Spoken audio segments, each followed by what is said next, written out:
بسم الله الرحمن الرحيم.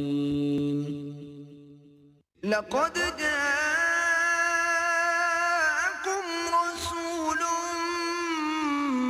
من أنفسكم عزيز عليه ما عنتم حريص عليكم بالمؤمنين رؤوف رحيم. نحمده ونصلي على رسوله الكريم. اما بعد فقد قال الله تبارك وتعالى كما ورد في سورة البقرة: اعوذ بالله من الشيطان الرجيم بسم الله الرحمن الرحيم. ليس البر ان تولوا وجوهكم قبل المشرق والمغرب ولكن البر من آمن بالله واليوم الآخر. صدق اللہ العظیم. وعن امیر المومنین ابی حفص عمر بن الخطاب رضی اللہ تعالی عنہ قال سمعت رسول اللہ صلی اللہ علیہ وسلم یقول انما الاعمال بالنیات وانما لکل امرئ ما نوى فمن كانت ہجرته الى اللہ ورسولہ فہجرته الى اللہ ورسولہ ومن كانت ہجرته للدنيا يصيبها او امرأة ينكحها فہجرته الى ما هاجر إليه. رواه البخاری ومسلم رحمهم الله. رب اشرح لي صدري ويسر لي امري واحلل عقدة من لساني يفقهوا قولي. اللهم ربنا الہمنا رشدنا واعذنا من شرور انفسنا. اللهم ارنا الحق حقا وارزقنا اتباعه وارنا الباطل باطلا وارزقنا اجتنابه. آمین یا رب العالمین. آج اللہ کا نام لے کر ہم اربعین نبوی کا سلسلہ وار مطالعہ شروع کر رہے ہیں، لیکن میں نے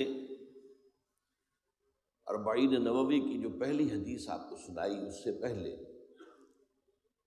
سورہ بقرہ کی آیت نمبر 177 کا ابتدائی حصہ بھی پڑھا، اور وہ اس لیے کہ یہ بات واضح ہو جائے کہ قرآن اور حدیث میں کتنا گہرا ربط ہے. یوں سمجھیے کہ یہ ایک ہی سکے کے دو رخ، یا جیسے ہم کہتے ہیں ایک ہی تصویر کے دو رخ ہیں.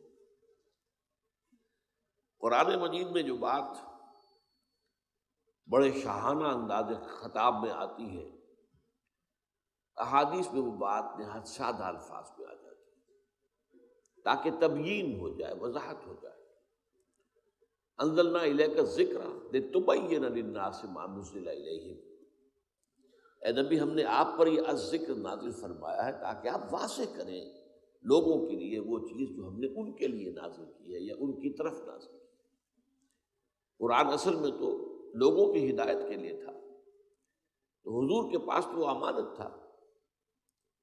بہرحال یہ جو آیت ہے سورہ بقرہ کی 177، جس کو میں نے ایک عنوان دیا ہے آیت البر، اور میرے نزدیک یہ قرآن مجید کی عظیم ترین آیات میں سے، طویل آیات میں سے بھی ہے، میں نے تو اس کا چھوٹا سا ٹکڑا ابتدائی پڑھا ہے، اور عظیم ترین معنی کے اعتبار سے، علم اور حکمت کے اعتبار سے عظیم ترین آیات میں سے.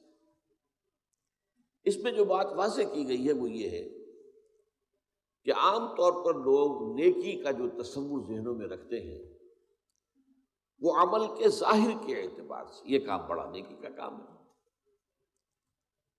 اس لیے بھی کہ اس کے پیچھے جو موٹیو ہے وہ ظاہر بات ہے کہ ان کو معلوم نہیں ہو سکتا. کوئی گمان ہو بھی، خیال ہو بھی، قیاس ہو بھی، تب بھی وہ یقینی بات تو نہیں ہوتی. اس کا نتیجہ یہ نکلتا ہے کہ ہمارا تصور رفتہ رفتہ صرف ظاہر تک محدود ہو جاتا ہے، باطن کی طرف توجہ نہیں رہتی. ہر عمل کے یہ دو پہلو ہیں، ایک اس کا ظاہر ہے اور ایک اس کا باطن ہے. باطن میں موٹیو کیا ہے، محرک عمل کیا ہے، اور ظاہر میں وہ عمل کی جو شکل ہے وہ ہمارے سامنے ہے. ظاہر بھی اہم ہے، لطافت بے کثافت جلوہ آرا ہو نہیں سکتی، لطافت کو، کسی لطیف شے کو واضح ہونے کے لیے بھی کوئی نہ کوئی کثیف شے درکار ہوتی ہے، اس لیے ظاہر عمل کا وہ اہم ہے، لیکن اصل شے جس پر کہ ایمفیسس ہونا چاہیے وہ عمل کا باطن ہے، یعنی اس کی نیت۔ چنانچہ فرمایا گیا نیکی یہی نہیں ہے کہ تم اپنے چہرے مشرق یا مغرب کی طرف کر لو، بلکہ نیکی حقیقت میں اس کی ہے جو ایمان لایا اللہ پر اور اس کے رسول پر صلی اللہ علیہ وسلم۔ اب اس کا جو درس میں نے بارہا دیا ہے، یہ چونکہ ہمارے مرتب کردہ منتخب نصاب جو ہے مطالعہ قرآن حکیم کا منتخب نصاب، اس کا درس نمبر 2 ہے، تو بڑی تفصیلی مباحث جو ہے وہ میں نے کی ہے اس پر۔ تو یہاں پر یہ بات جو واضح کرنے کی ہے وہ یہ ہے کہ ایمان سے اس نیکی کا تعلق کیا ہے۔ ایمان در حقیقت موٹیو کو معین کرتا ہے۔ نیکی اللہ کی نگاہ میں صرف وہ عمل ہوگا جو صرف اللہ کی رضا کے لیے کیا جائے اور جس کی جزا صرف آخرت میں مطلوب ہے۔ اگر دنیا میں کوئی جزا چاہیے تو پھر تو یہ دھندا ہے، کاروبار ہے، تو یہ نیکی نہیں ہے۔ ٹھیک ہے، کاروبار جائز ہے، کاروبار بھی کیجئے، کاروبار کی شکل بھی کیجئے، لیکن نیکی کا نبادہ اوڑھ کر اصل میں بیچ میں دھندا اور کاروبار، یہ چیز جو ہے یہ نہایت خطرناک اور نہایت گمراہ کن۔ 2 ایمان، اس کے بعد اس آیت میں ایمان بالرسالت کا ذکر بھی ہے، اجزاء اس کے ہیں، والملائکۃ والکتاب والنبیین۔ نبوت اور رسالت کے ذریعے سے نیکی کا ایک ماڈل ملتا ہے ہمیں کہ مختلف اعمال نیکی کے وہ بھی توازن کے ساتھ ایک شخصیت میں آئے، ورنہ بسا اوقات نیکی ہی کا جذبہ جو ہے وہ حد اعتدال سے تجاوز کر کے بدی کا راستہ کھول دیتا ہے۔ چنانچہ نیکی ہی کا جذبہ تھا جس نے دنیا میں رہبانیت کی شکل اختیار کی، وَرَهْبَانِيَّةً ابْتَدَعُوهَا مَا كَتَبْنَاهَا عَلَيْهِمْ، یہ تو بدعت تھی جو حضرت عیسیٰ علیہ السلام کے جو پیروکار تھے انہوں نے ایجاد کی، ہم نے تو یہ بات فرض نہیں کی تھی ان پر، اور حضور نے فرمایا لا رہبانیت فی الاسلام۔ لیکن ظاہر بات ہے کہ رہبانیت اختیار کرنے والے کرتے تو نیکی کے لیے ہیں، لیکن وہاں نیکی غیر معتدل ہو گئی ہے، غیر متوازن ہو گئی ہے۔ تو توازن کے ساتھ نیکی کا ایک مکمل مجسمہ وہ محمد الرسول اللہ کی ذات ہے صلی اللہ علیہ وسلم، یہ ماڈل ہے۔ لیکن محرکات عمل کا تعلق جو ہے وہ ایمان باللہ اور ایمان بالآخرت سے۔ نیکی کیا اسی لیے کی جائے کہ اللہ راضی ہو جائے، اور نیکی اس لیے کی جائے کہ اخروی نجات حاصل ہو جائے، اور جزا اس کی صرف آخرت کے ذمہ۔ اب اس بات کو، اس حقیقت کو اس سادہ حدیث کے اندر حضور نے بیان کیا، اور اس حدیث کے بارے میں یہ بات جان لیجئے، اکثر محدثین کرام نے جو اپنے مجموعے مرتب کیے ہیں ان میں سب سے پہلے اس حدیث کا ذکر کیا ہے۔ اس کی وجہ کیا ہے کہ محدثین بھی ایک عمل کر رہے تھے، ایک جد و جہد کر رہے تھے، ایک محنت کر رہے تھے۔ حضور صلی اللہ علیہ وسلم کی احادیث کی جمع و تدوین بہت بڑی نیکی تھی، پھر اس پر جرح و تعدیل، اس کے اندر بڑے خطرات تھے۔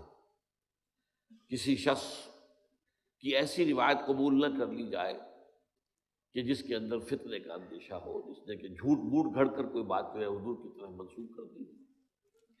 تو بڑی محنت طلب، مشقت طلب جد و جہد تھی۔ اس میں بھی اصل شے ان کے نزدیک جو ہے وہ نیت کا معاملہ ہے۔ یہاں اسی لیے اس حدیث کو سب سے پہلے لاتے ہیں کہ اس مجموعے کے مرتب کرنے میں اللہ کرے کہ ہماری نیت میں سوائے اللہ کی رضا اور آخرت کی جزا کے اور کوئی شے شامل نہ ہو جائے۔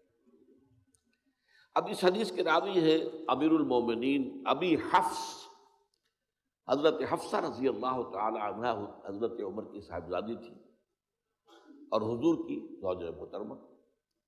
تو ابو حفص گویا کہ کنیت ہے حضرت عمر کی۔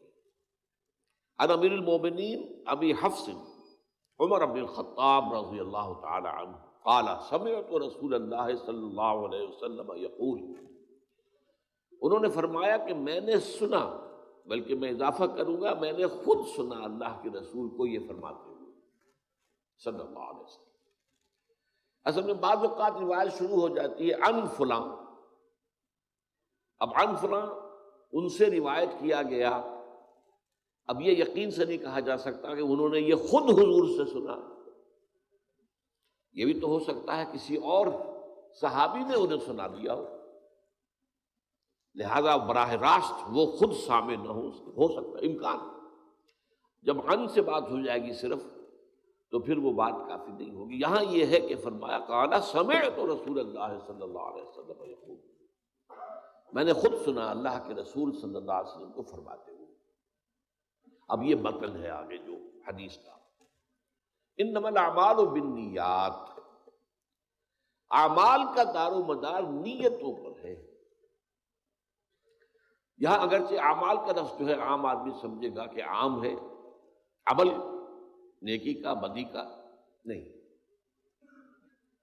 عربی زبان میں جو دو لفظ ہیں عمل اور فعل، فعل کی جمع افعال، عمل کی جمع اعمال، ان کے استعمال میں یہ فرق ہے قرآن و حدیث کے حوالے سے اگر ہم سمجھیں کہ عمل کہتے ہیں اس کام کو جس میں مشقت لگتی ہو، محنت طلب ہو، جس کے بعد انسان تکان محسوس کرے۔ اسی لیے قرآن مجید میں عاملۃ ناصبہ، بعض چہرے ہوں گے قیامت کے دن جن پر تکان طاری ہوگی، اس لیے کہ وہ ایگزاسٹڈ ہوں گے، تو اس کے لیے لفظ ہے عاملۃ ناصبہ تصلی نارا حامیہ، اور یہ وہ لوگ ہوں گے کہ جو دہکتی ہوئی آگ کے اندر، تپتی ہوئی آگ کے اندر داخل ہو۔ تو یہاں اصل میں گفتگو جو ہے وہ نیکی کے بارے میں ہو رہی ہے، اعمال۔ چنانچہ میں بعض آیات آپ کو اور بھی سناؤں گا، یہ مضمون اتنا اہم ہے کہ قرآن مجید کے اور احادیث کے بعض اور حوالے اس کے ساتھ میں دوں گا۔ مراد یہاں پر ہے نیک اعمال، اعمال انما الاعمال بالنیات، یہ نہیں ہے کہ آپ برائی کا کام کر رہے ہو، معصیت کا کام کر رہے ہو کہ میری نیت تو نیک ہے، نہیں، یہاں پر اس کا اطلاق نہیں ہوگا، بدی پر نہیں ہوگا، برائی پر نہیں ہوگا، معصیت کے کام پر نہیں ہوگا، گناہ کے کام پر نہیں ہوگا۔ اس حدیث کا جو اطلاق ہو رہا ہے وہ نیکیوں پر ہو رہا ہے۔ انما الاعمال بالنیات وانما لکل امرئ ما نویٰ، اور ہر شخص کے لیے وہی کچھ ہے، وہی اسے بدلہ ملے گا جس کی اس نے نیت کی۔ عمل کا ظاہر کچھ بھی ہو، لیکن اللہ کی نگاہ میں اصل شے یہ ہوگی کہ اس کے پیچھے اس کی نیت کیا تھی، ارادہ کیا تھا۔ عرف عام میں ہم بھی کہتے ہیں الیکشن کا دور آنے والا ہے، وقت آنے والا ہے، اب بڑا چودھری، بڑا سرمایہ دار، محل میں رہنے والا وہ نکلتا ہے، گلیوں میں جاتا ہے، غریبوں سے ملتا ہے، بغل گیر ہوتا ہے، میلے کچیلے بچے ان کو بھی گود میں اٹھاتا ہے، پیار کرتا ہے۔ سب کو معلوم ہے کس لیے ہو رہا ہے، یہ کوئی نیکی نہیں ہے، یہ کوئی شفقت اور محبت جو ہے وہ نہیں ہے، بلکہ یہ تو دھندا ہے، انہیں ووٹ چاہیے۔ تو ہم بھی عرف عام میں یہ فیصلہ کرتے ہیں، لیکن بعض چیزیں تو جو کہ ہمارے مشاہدے میں بالکل نمایاں ہوتی ہیں لیکن بعض مخفی ہوتی ہیں۔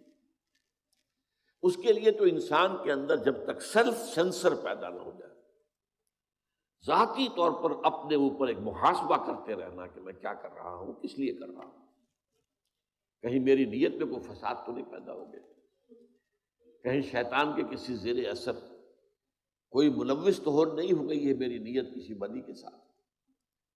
تو انما الاعمال بالنیات وانما لکل امرئ ما نویٰ، جو کچھ اس نے نیت کی ہوگی وہی ملے گا، وہ نہیں کہ جو ظاہر سے اس کے عمل کے سامنے آ رہا۔ دنیا میں آپ کا معاملہ اور نیکی کا کام ہے، اب کسی نے بڑی فاؤنڈیشن بنا دی ہے، اس سے جو ہے وہ لوگوں کو خیر پہنچ رہا ہے، اب کیا معلوم اس کی نیت کیا تھی۔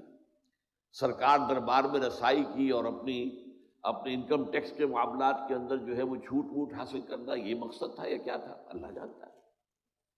لیکن یہ ہے کہ وہ کام دنیا میں تو ہم کہیں کہ بھائی نیکی کا کام ہے، بڑا اچھا کام ہے، لیکن یہ کہ اللہ تعالیٰ کے ہاں اس کا معاملہ سارا نیتوں کے حوالے سے طے ہوگا۔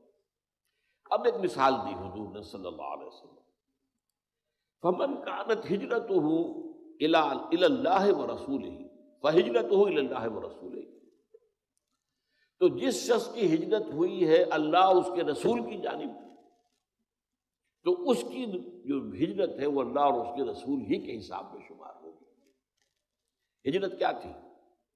حکم ہو گیا تھا کہ اب مکے کو خیر بات کہو اور مدینے پہنچ جاؤ، اہل و عیال کو چھوڑنا پڑے، مکے کے بھیڑیوں کے رحم و کرم پر چھوڑو، حکم۔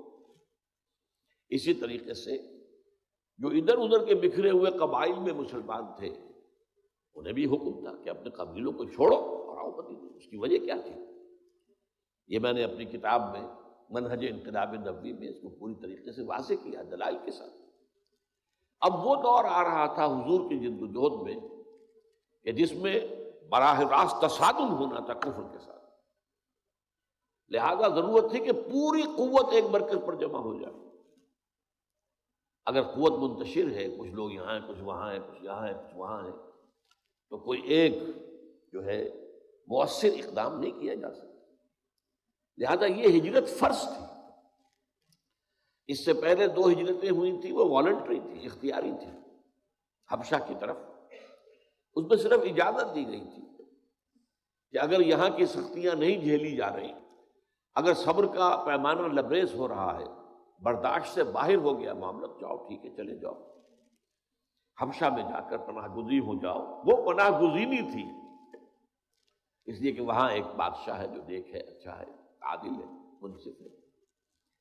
لہذا وہ ہجرت جو تھی وہ فرض نہیں تھی، وہ اختیاری تھی۔ یہ ہجرت فرض تھی اس لیے کہ یہ تو حضور کی انقلابی جد و جہد کے اندر ایک اہم قدم کی حیثیت رکھتی تھی۔ اب ہجرت کا ظاہر کیا ہے؟ کوئی شخص مکہ چھوڑ کر مدینے آ گیا ہے، مہاجر ہے، ہم تو یہی کہیں گے نا، اور کیا کہیں گے؟ لیکن یہ کہ اس کی ہجرت کا اصل سبب اللہ اور اس کے رسول پر ایمان اور ان کی محبت اور ان کے حکم کی پیروی ہے یا کوئی اور مقصد ہے، یہ اللہ جانتا ہے۔ اب اس کی 2 مثالیں دے دی۔ پہلے تو فرمایا فمن کانت ہجرتہ الی اللہ ورسولہ، اگر یہی ہے تو ان کی ہجرت جو ہے اللہ اور اس کے رسول ہی کے حساب میں رہے گی، انہیں اجر و ثواب پورا ملے گا۔ ومن کانت ہجرتہ لدنیا یصیبها، اور جس کسی کی ہجرت ہوئی ہے دنیا کے حصول کے لیے، تاکہ دنیا حاصل کر لے، او امرأۃ ینکحها، یا ہجرت کی ہے کسی عورت کے لیے کہ اس سے نکاح کرنا ہے، فہجرتہ الی ما ہاجر الیہ، تو پھر اس کی ہجرت جو ہے اللہ اور اس کے رسول کے حساب میں شمار نہیں ہوگی، وہ تو جس چیز کے لیے ہجرت اس نے کی ہے اسی کے حساب میں شمار ہوگی۔ اب اس کو سادہ سے مثال سے میں سمجھا دوں کہ مثلا مکے میں کوئی مسلمان کوئی دکانداری کرتا ہے یا کوئی جیسے کہ حضرت خباب لوہار تھے رضی اللہ تعالیٰ۔ اب ظاہر بات ہے کہ جو وہاں پر کشیدگی ہو چکی تھی اہل ایمان اور کفار کے درمیان، تو کفار تو ان سے کام کراتے نہیں ہوں گے، تو اہل ایمان ہی کی طرف سے جو بھی ان کے لیے ہو سکتی تھی کوئی موقع جو ہے معاش کا پیدا ہوتا تھا۔ اب اگر وہ لوگ چلے گئے، اب یہ کیا کریں؟ اب اس وجہ سے کہ میرے جو گاہک تھے وہ تو چلے گئے، فرض کیجیے، یہ فرض کر رہا ہوں، اس کی وجہ سے وہ بھی ہجرت کر رہے ہیں، تو یہ باریک بات ہے، یہ اللہ کے علم میں ہے۔ کوئی شخص جو ہے خود ان کے بارے میں یہ بات نہیں کہہ سکتا، کوئی حکم نہیں لگا سکتا، اللہ کے علم میں۔ تو اللہ تعالیٰ تو اپنے علم کے حساب سے حضور کو بتا رہا، حضور ہمیں بتا رہے ہیں۔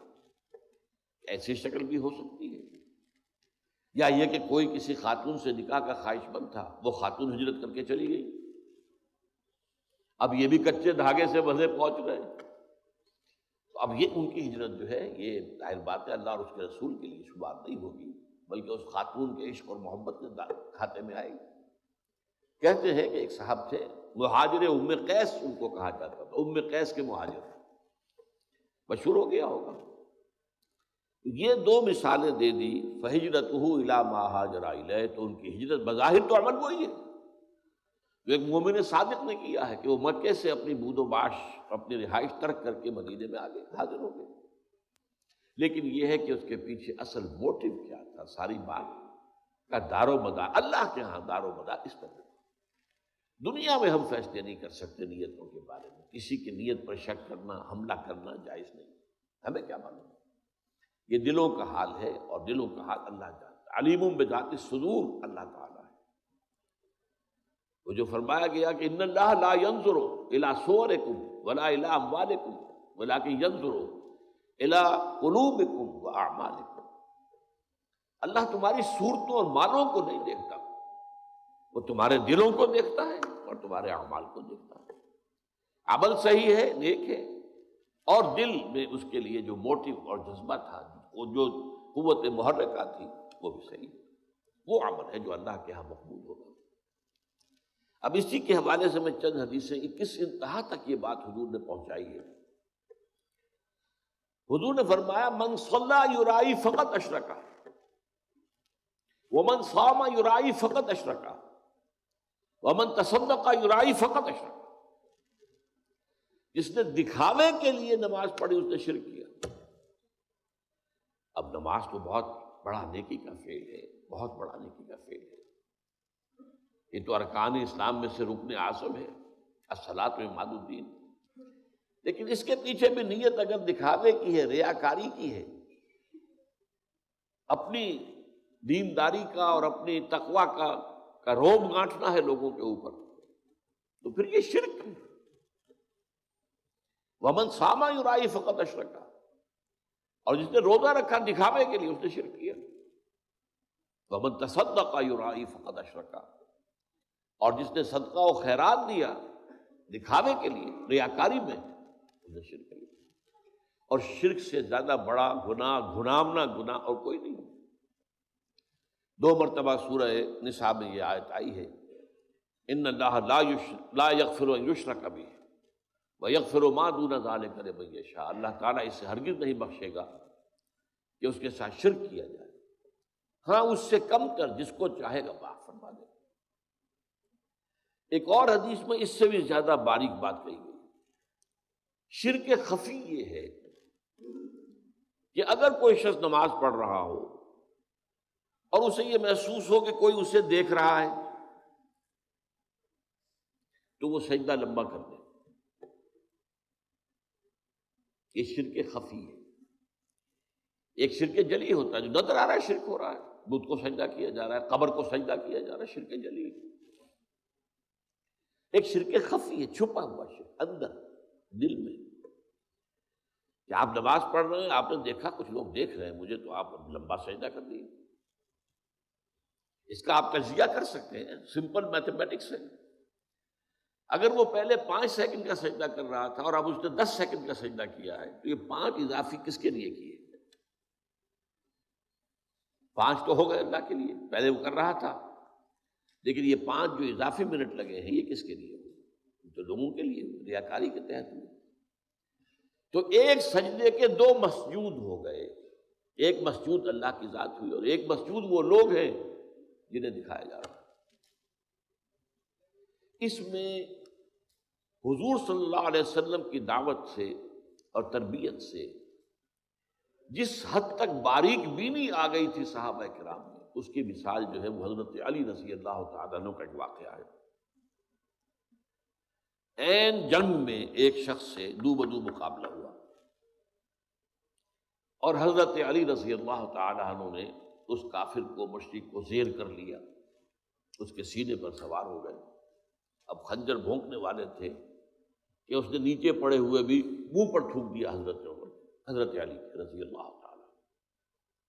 اب حضرت علی سے چھوڑ کر کھڑے ہو گئے. وہ حیران ہوا. وہ جسے آپ انگریزی میں کہتے ہیں to add insult to injury. میں نے تو اور توہین کی تھی، ان کی انسلٹ کی، یہ مجھے چھوڑ کر کھڑے ہو گئے، کیوں؟ پوچھا اس نے. تو حضرت علی فرماتے ہیں دیکھو میری تم سے کوئی ذاتی دشمنی نہیں ہے، میں تمہیں صرف اللہ کے لیے قتل کر رہا تھا، لیکن اب اگر میں قتل کرتا تو میرے نفس کا انتقام بھی شامل ہوگا. تم نے میری توہین کی تو میں گویا کہ اپنے نفس کے انتقام میں اس کا بدلہ لینے کے لیے بھی ایک نیت کے اندر میرے یہ ذاتی بات بھی شامل ہو جاتی، اس لیے میں نے تمہیں چھوڑ دیا۔ اس میں ذرا غور کیجئے، جنگ کا معاملہ ہو اور وہ تو انتہائی جذبات کی گرمی کا وقت ہوتا ہے، یا مرو یا مار دو، اس حالت میں بھی نگاہ رہے اپنی دل کے اوپر اور اپنی نیت کے اوپر، یہ کمال ہے تربیت کا محمد رسول اللہ صلی اللہ علیہ وسلم۔ اب یہ مضمون قرآن مجید میں 3 جگہ آیا ہے بڑے حسین تمثیلوں کے پیرائے میں۔ سورہ نور کا جو درمیانی رکوع ہے 5واں رکوع، وہ قرآن مجید کے بڑے اہم مقامات میں سے، حکمت کا یہ بڑے بڑے موتی اس میں 3 تمثیلیں دی گئی۔ پہلے ایک مومن صادق کی کہ اس کے دل میں نور ایمان ہوتا ہے، اور یہ نور ایمان 2 نوروں سے مل کر امتزاج سے بنا ہے، نور فطرت اور نور وحی، نور علی نور۔ پھر اس کی شخصیت کی جھلک دکھائی گئی، اس کے اعمال کیسے ہوتے ہیں۔ ایک دوسری مثال دی گئی ایک ایسے شخص کی جس کے دل میں ایمان تو نہیں ہے لیکن کچھ وہ نیکی کے کام کرتا ہے، کھانا کھلاتا ہے غریبوں کو، مساکین کو، کچھ اور کرتا ہے۔ اس کی مثال کیا ہے؟ ایمان کے بغیر یہ کام جو کر رہا ہے تو اس کا، اب وہ اگر فرض کیجئے قیامت کے دن جب بعث بعد الموت ہو جائے گا تو اسے یاد آئے گا، میں نے نیکیاں بھی بہت کی تھی، مجھے کچھ نہ کچھ اجر تو یہاں ملنا چاہیے۔ اس کی تمثیل ہے جو میں آپ کو سنانا چاہتا ہوں۔ والذین کفروا اعمالهم کسراب بقیعۃ یحسبہ الظمآن ماء۔ جن لوگوں کے اندر کفر ہے، جنہوں نے اللہ اور آخرت کو نہیں مانا، ان کے اعمال، ان کی نیکیاں سراب کے مانند ہیں، جیسے کہ صحرا میں دور سے پانی نظر آتا ہے، پانی نہیں ہوتا، مراج، سراب۔ اب پیاسا آدمی جا رہا ہے، دوڑ رہا ہے، بھاگتا ہوا، جب ایگزاسٹ ہو گیا، بھاگ نہیں سکتا تو کھسکتا ہے، گھسٹتا ہوا بھی جاتا ہے، حتی اذا جاءہ لم یجدہ شیئا، جب وہاں پہنچتا ہے تو کچھ نہیں پاتا، کوئی پانی وہاں نہیں، یہ تو سراب تھا، دھوکہ تھا۔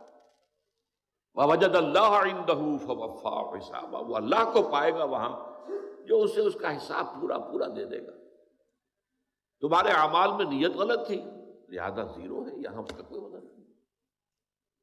تو سراب کے مانند نیکیاں سراب کے مانند ہوتی ہیں۔ انسان اپنے آپ کو سہارا دیتا ہے، اپنے آپ کو دھوکہ دیتا ہے، لیکن اگر اس میں وہ خلوص نیت نہیں ہے، اخلاص نیت نہیں ہے، اگر صرف اللہ کی رضا اور آخرت کی جزا پیش نظر نہیں ہے تو وہ نیکی نہیں ہے، اس کے اللہ تعالیٰ کی میزان میں کوئی وزن نہیں۔ بڑی پیاری بات ہے۔ پھر تیسری مثال بھی دی ہے۔ کچھ لوگ ایسے ہوتے ہیں، یعنی یہ جو درمیانی آدمی بیان کیا میں نے ابھی، والذین کفروا اعمالهم کسراب بقیعۃ، ان کے دلوں میں تو نور نہیں ہے لیکن عمل میں کچھ نہ کچھ روشنی کی جھلکیں نظر آتی ہیں نا، نیک کام کر رہا ہے۔ کچھ لوگ وہ ہوتے ہیں کہ جن کے دل میں بھی تاریکی ہی تاریکی اور عمل میں کوئی جھوٹ موٹ کی نیکی کی روشنی بھی نہیں، خالص دست پرست، خالص مفاد پرست، کسی خیر کے لیے، کسی نیکی دکھاوے کے لیے بھی نہیں۔ ان کو کہا گیا ہے ظلمات بعضها فوق بعض، ایک انتہا پر نور علی نور، نور پر نور۔ وہ مومنین صادقین جن کا باطن منور ہے نور ایمان سے اور ظاہر مزین ہے اعمال صالحہ سے، نور علی نور۔ اللہم ربنا اجعلنا منہم، اللہ ہم سب کو ان میں شامل ہونے کی توفیق عطا فرما۔ ایک وہ ہے کہ جن میں وہ ایمان تو ہے نہیں، ظاہر جو ہے کچھ ملمے کی نیکی ہے، ملمے کی چمک ہے، تو وہاں بہرحال اجر و ثواب نہیں ہوگا، تو شراب کے مانند ہوگی اس کی نیکیاں، اس کے اعمال۔ وہ امید میں آگے بڑھے گا، گھسٹ کر پہنچے گا، لیکن وہاں تو اللہ اس کا حساب چکانے کے لیے موجود ہوگا۔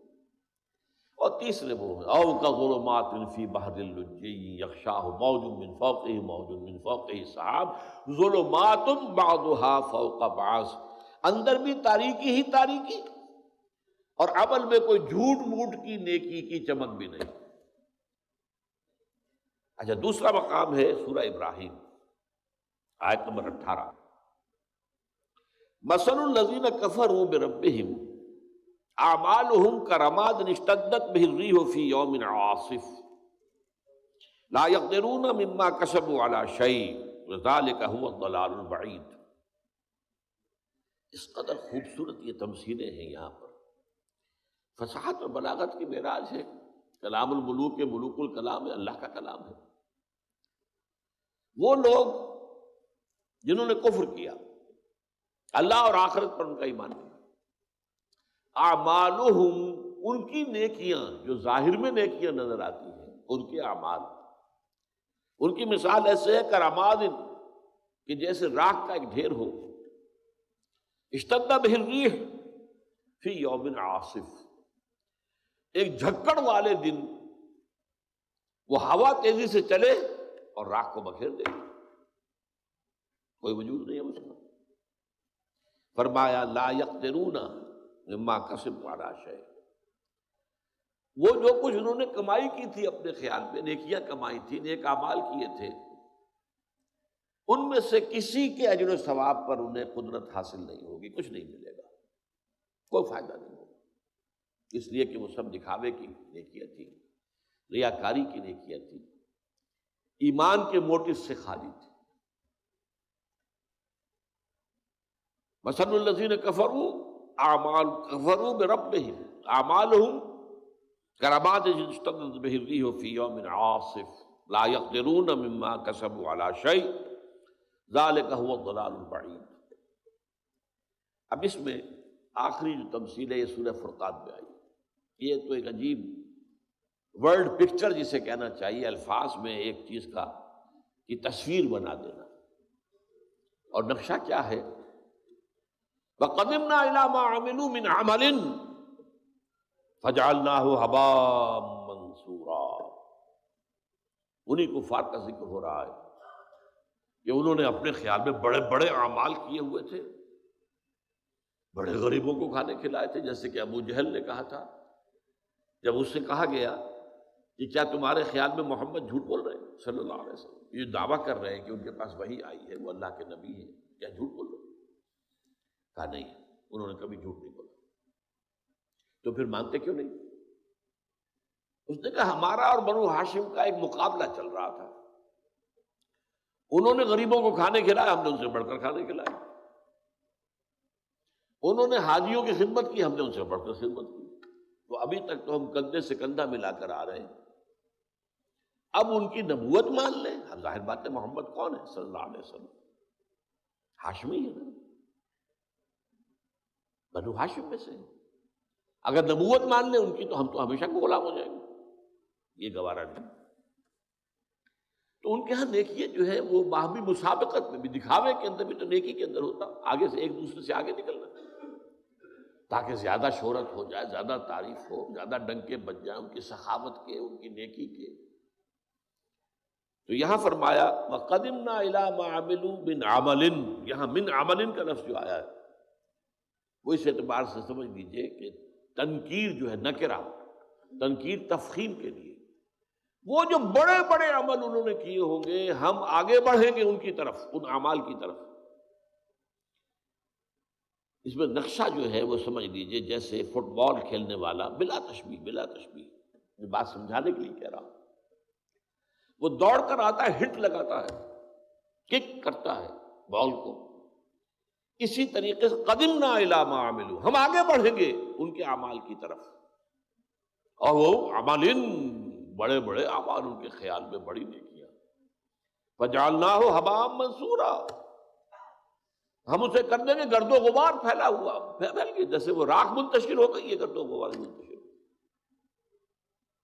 یہ تین تمثیلیں جو ہیں قرآن مجید میں اس ریاکارانہ نیکی کے لیے، اور ان سب کے لیے سادہ ترین تشریح اور تفسیر اور تبیین وہ حضور کی حدیث ہے، اور یہی رشتہ میں آپ کو سامنے لانا چاہتا تھا کہ قرآن اور حدیث کا رشتہ کیا ہے، تعلق کیا ہے۔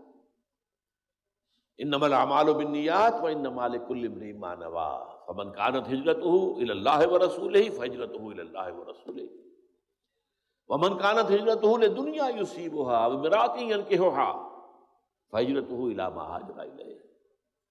اب اس گفتگو سے آج کی ایک بہت اہم مسئلہ جو ہے وہ بھی حل ہوتا ہے۔ ہمارے نوجوان